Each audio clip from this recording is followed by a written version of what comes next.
want to thank everyone for being here. My name is Trevor Wilson.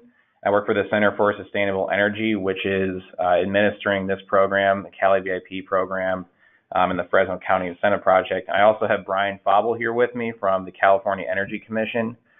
He's going to help answer some questions at the end. And just a quick housekeeping item, if you guys do have questions, please make sure you write them down, and we will answer all those at the end for everyone.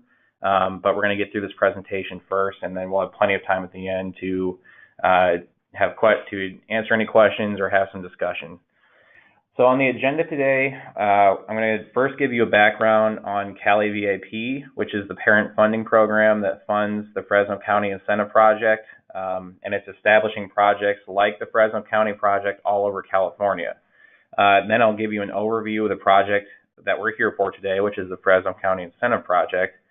And then next, I'm going to review who is eligible to receive funds from this project, which types of equipments are eligible, and from there, I will overview the application process we have in place to either receive funds, apply for funds on behalf of a property owner, or to have your EV charging equipment become eligible to receive rebate funds from this program.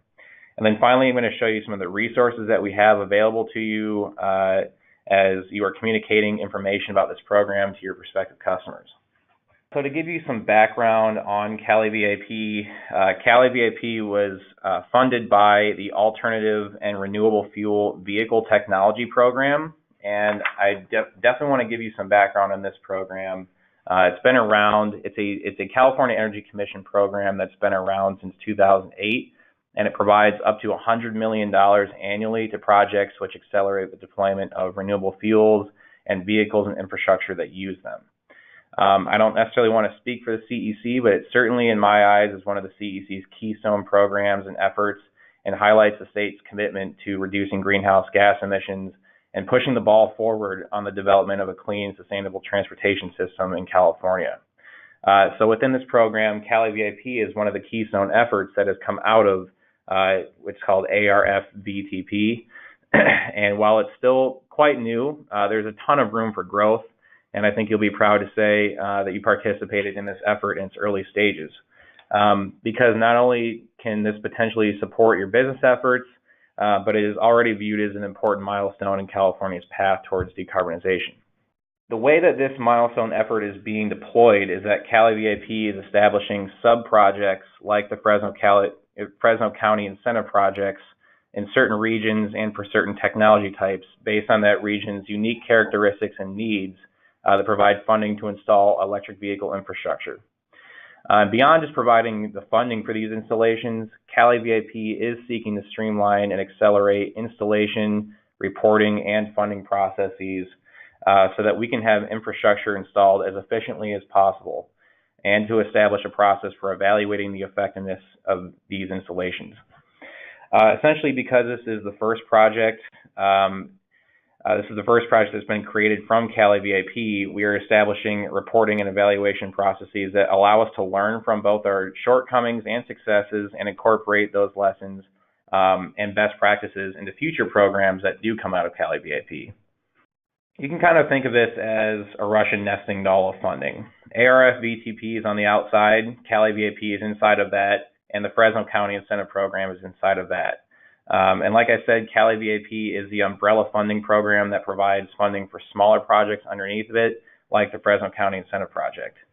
Right now, there's been 2 sub-projects that have been launched through CALeVIP, which are the Fresno County Incentive Project, the one we're here for today, and there's also the Southern California Incentive Project. And between those two, there have been $39 million allocated to these projects, and there's a potential for up to $200 million more in future funding that will be split between other projects in different areas of California.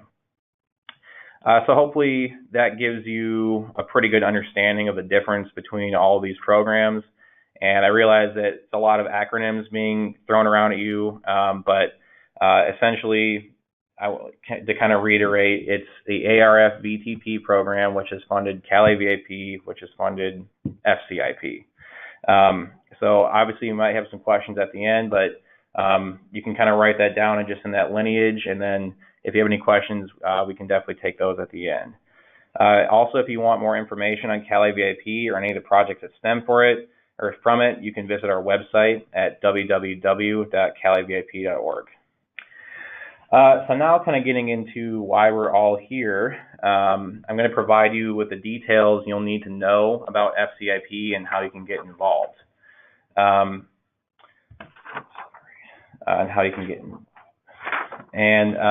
Just one second. So basically in Fresno, for this Fresno County Incentive Project, there's $4 million worth of incentives available. So that is eligible until it runs out. And for each installation, there's going to be up to $7,000 for the purchase and installation of new level 2 chargers. So the target area, like I said, is just in Fresno County, and the people who are eligible to apply, or the property types that are eligible to apply, are commercial properties, workplaces, multi-unit dwellings, or public facilities. Essentially, the only property type that is not allowed is a single-family home. But if your property type does, or you know of a property type that fits within any of these categories, they are eligible to apply for funds. So we do have a project website specifically just for the Fresno County Incentive Project program. You can visit that at fresno.calevip.org. You can also access that through the main CALeVIP website as well. So like I said, there's up to $7,000 available for each charger that is purchased. The way that works is that for a dual port charging station, which I believe most of you guys know what that is, there is $7,000 that you can receive for each dual port, or for a single port charger, you can receive up to $4,000. Like I said, there's $4 million total available. So once all the funds for dual port and single port chargers have been exhausted for up to $4 million, then the program for Fresno County has been essentially exhausted. Because it's not just purchase rebate, or the rebate does not just apply for purchasing, it also applies for installation costs. There will be some documentation that the applicant needs to provide to us that we will need to verify. So essentially the way that this works is that you apply for funds, we reserve funds based on what you say that you will, you expect to pay for. And then based on the documents that you submit to us, we will make a final determination on how much of those funds are actually eligible to receive rebates. So essentially, while it's up to $7,000, there still is a determination process that will determine how much money you'll actually receive at the end. So like I said, in order to be an applicant, you have to be either a site owner or have authorization from the site owner to install. So that means you don't actually need to own the property to apply for funds. However, the person that does receive the funds must be the property owner. So if you want to be an applicant, you have to be a business that is either registered in California or has a California-based affiliate, or a nonprofit organization or a government entity as well. You can apply for funds for any property that is within California or within Fresno County, but you don't have to be located within Fresno County in order to apply for those funds. You just have to be a business, a nonprofit, or government entity that's based in California or have a California-based affiliate. So, like I said, I think this is really important for everyone that's here. As an authorized representative, you can apply for CALeVIP incentives on behalf of a property owner. So if you are working with a property owner, or you're working with a customer that wants to get one of your EV chargers, you're actually able to apply for those funds on their behalf. And to do so, you have to have written documentation from them confirming that you have authorization to apply for those funds on their behalf, and that they will agree to receive that EV charger on their property. To qualify an applicant, and this is really important, you have to apply for the funds before you've purchased or installed the EV chargers. Any costs that you incurred before your application will not be eligible. So it's really important that when you are working with your prospective customers, that you let them know that they need to apply for this, or that you need to apply for it on their behalf before they actually receive funds. And like I said, if if an EV charger is sold to them, or if they purchase an EV charger, or pay for a permit, or maybe even a quote from an electrician, those are not going to be eligible funds if they were paid for before the application. So that's really important to remember. And essentially the way that this works, like I said earlier, is that once you submit your application, we will put those funds into a reserve status. We won't actually disperse them until the property owner has paid for and installed the EV charger and submitted their documentation, which we reviewed. So we have sort of, you can kind of see in the pie chart next to that, we have a certain number of funds that have been issued or reserved, and a certain number that are remaining. But reserve does not necessarily mean that the funds have been issued. So you need to apply before all the rebate funds are exhausted, and they're on a first come, first served basis. And again, by exhausted, we mean issued. So there may be some that have been reserved, but that we determined that are not eligible. That may come at the end, but you definitely want to get your application in before those have been issued or reserved. So we actually do have this funding chart on our website, which I'll show you later, that you can keep an eye on. But you want to make sure that your application gets in before that date, or else you will not be eligible to receive funds, as it will be exhausted. So getting into the equipment that's eligible, which may be of most interest to some of you here. The equipment has to be new or installed for the first time. So this cannot be reused equipment, or equipment that was already installed onto a property. This has to be fully new manufactured equipment that is being purchased for the first time by the property owner, and it cannot be already installed before the application has been submitted. So it has to be essentially a level 2 charger that is network capable, that is connected to a back-end network, either through Wi-Fi or through a physical communications wire or through cellular communications, and it has to be able to deliver electricity to the EV at a minimum rate of 6.2 kilowatts. So that means that even for if it is a dual port, at least one port of those has to be able to deliver 6.2 kilowatts minimum. It also has to use a J1772 connector on it, which is the industry standard for level 2 charging, but that is definitely a standard that we are putting in place for CALeVIP, as we want to ensure that we are adhering to that industry standard. It also must be able to operate on an open standard protocol, an OCPP network, as a basic framework for interoperability, so that we ensure that any charging station that is rebated and installed through CALeVIP can operate on any OCPP network. So it also, if the property owner decides that they want to charge people for use of the station, then that station must be able to accept some form of credit card payment, either through a physical credit card reader on the charging station, or a toll-free number that they call in, or through an app. It is not necessarily required that the charging station itself receive payments, only if the applicant chooses that they want to charge for use. So if it's, let's say at a retail center, and they definitely want people that are coming into their parking lot to pay for those charging stations, then the charging station that's selected by the applicant must be able to accept credit card payments. But if it's at an MUD or a residential property, they don't necessarily want to be charging the residents for it. There are charging stations on there that don't accept payments that they can select, or they can select one that accepts payments as well.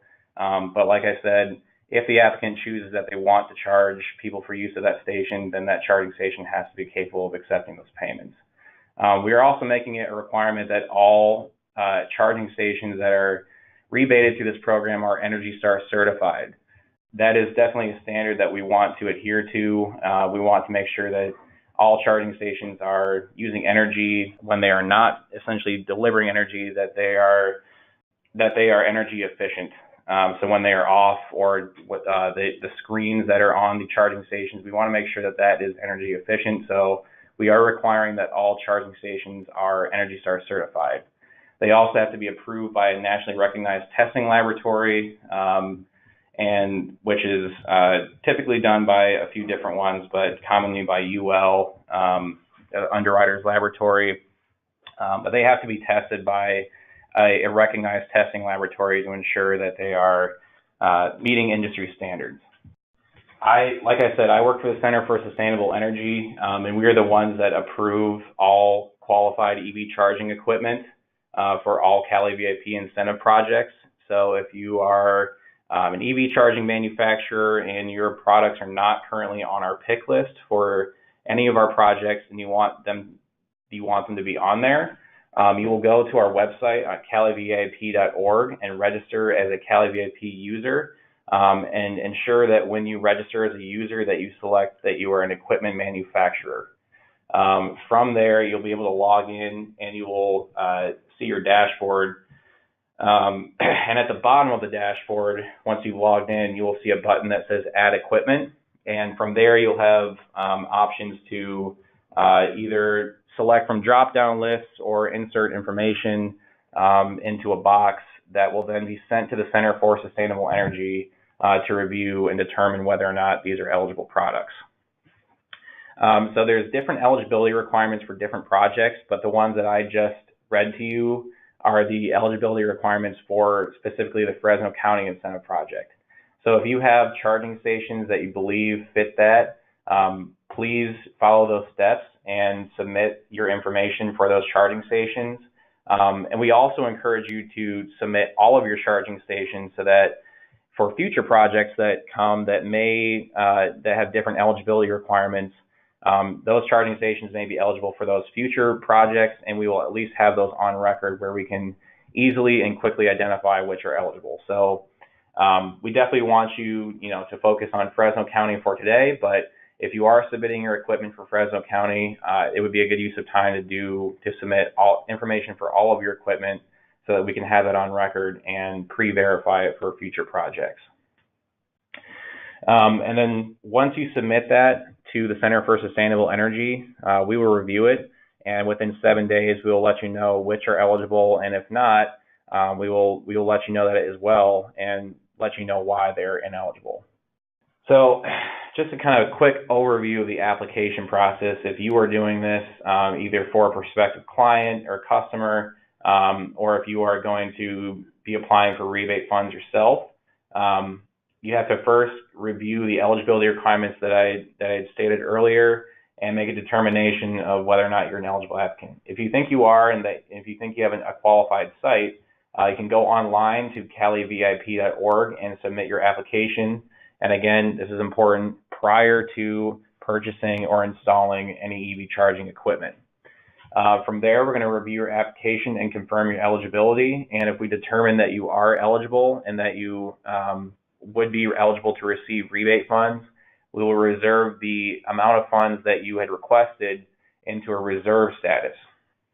So once we've done that, we will give you a notification, and from the date of that notification, you'll have 180 days to complete your project. So that means you'll have 180 days to secure permits from the city, to purchase your EV charging equipment and potentially a network subscription, and have it installed, and all of your paperwork from that, your purchase documents, invoices, quotes from an electrician, your permit documents, have those all submitted to the Center for Sustainable Energy through our website within 180 days.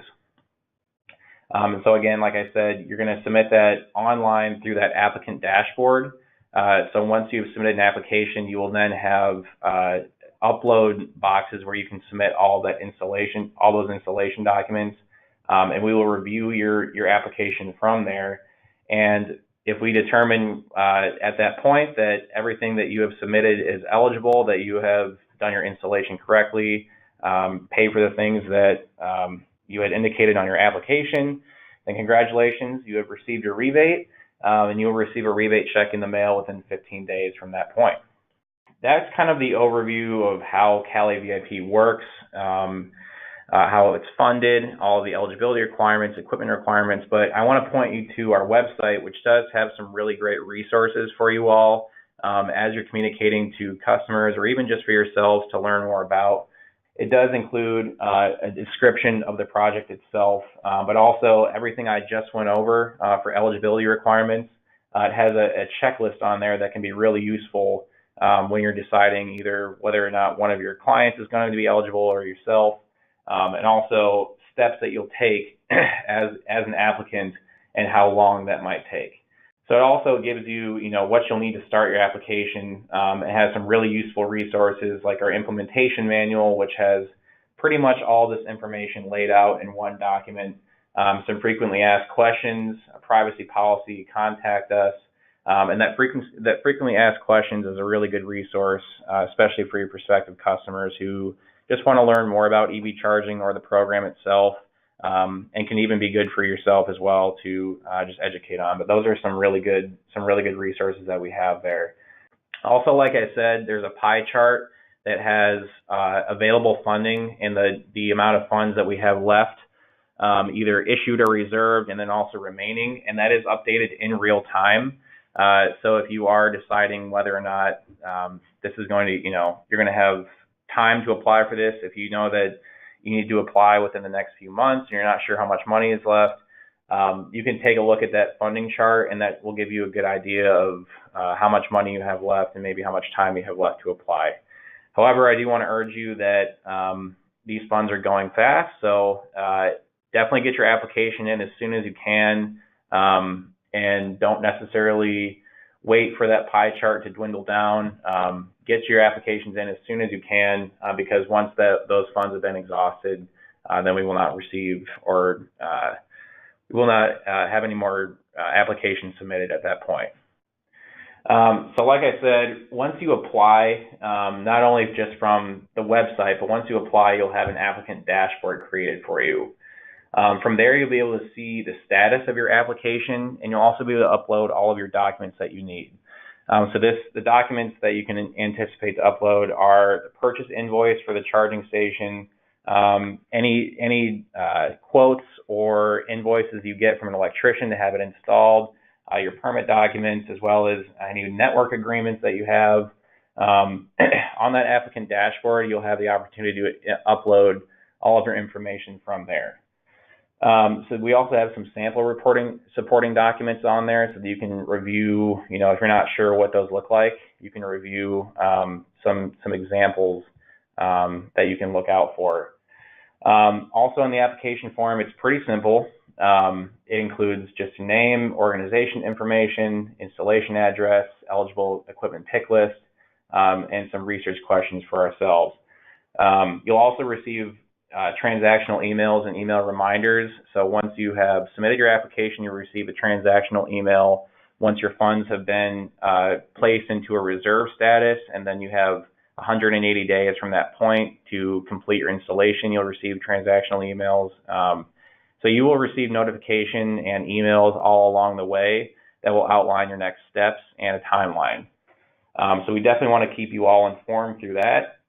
But if you you can't find the emails or buried somewhere, you can always go back to your applicant dashboard and see that information there. Okay, and like I said, you definitely get your applications in as soon as you can before those funds have been exhausted. There's $4 million available in Fresno County, and that can certainly go pretty quickly. So get your applications in today, and if you guys have any questions, feel free to give us a call at 858-429-5177, or send us an email at CALeVIP@energycenter.org. And definitely spread the word about this program. This is a really, really exciting opportunity to receive money to install charging in Fresno County, and it won't be here forever. So this is a really awesome opportunity to have EV charging installed at a property or to help your business, and do so in a timely manner, because these funds, like I said, won't be here forever. So definitely spread the word. This is a really great program and a great resource to have, and we're really excited to be able to work on it, and we're really happy you guys were here today, and hopefully we generated some interest in this. But if you have any questions at this point, we're happy to take questions. And if you guys have questions, you can type it in the chat box right now, and we will take your questions there. All right, so this is Brian Fauble with the CEC. We did get our first question. Is OCPP required on hardware, or is OCPP cloud okay as a form of OCPP?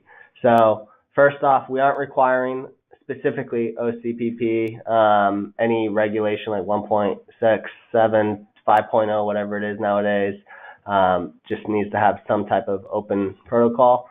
It does need to be on the charger. So for chargers to be eligible for all CALeVIP, the open protocol needs to be to the equipment itself. We want to make sure in the horrible scenario that any company goes out of business, any charger that we fund, we want this to be able to be used with another company coming in and maybe doing a buyout or something. And so it does need to be on the charger level. Thank you for the question. And we will be taking questions for the next 5 minutes. Basically, if we don't get any more, we'll just end it. But we do want to give people time to brainstorm anything else that they haven't had the chance to think of at this time. As well, I kind of just wanted to add something that we are working on to help site hosts as well, is a tool that we'll be launching next month. It's going to be called CALeVIP Connects. And it's kind of going to be a social network to allow these businesses to connect with all parties that it really takes to get a charger installed. I remember before I started working at the Energy Commission, I didn't really know how I would get this done. My dad owned a record store. How would we get a charger installed? Do I just Google EV chargers or what?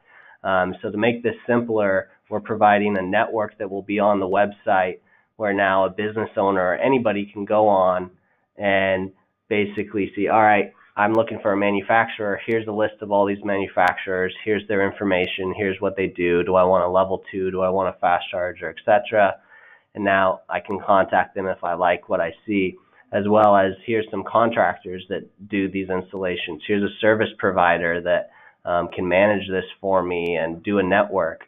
Here's the utility company in my area that I might need to work with if I'm doing a large project, and etc. So we are having a tool to be launching sometime next month to help you all out. And so that little brain yell got a couple more questions out, so we'll go to the questions. Perfect. Will the program cover software costs from the EVSE provider? Example, will it cover 3 years paid in advance software fee? So for the Fresno County Incentive Project, we do require a minimum of a 1-year network agreement. And that is, yes, an eligible cost that can go towards the rebate. It is a minimum of 1 year. So yes, you can purchase extended years in advance and have that be allocated towards the rebate, yes.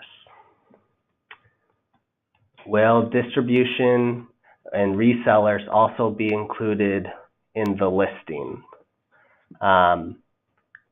Listing, are we talking about, I think we need more clarification, is that listing for the CALeVIP Connects, or what's the listing we're looking for? We do believe we'll reach out to the resellers and distributors, and they definitely could be one of these profiles on the tool. They are eligible already to be an applicant. As we mentioned, it does not have to be the business owner. Resellers, distributors, manufacturers, network providers, cities, anybody can really be an applicant as long as they have permission from the person that owns the facility.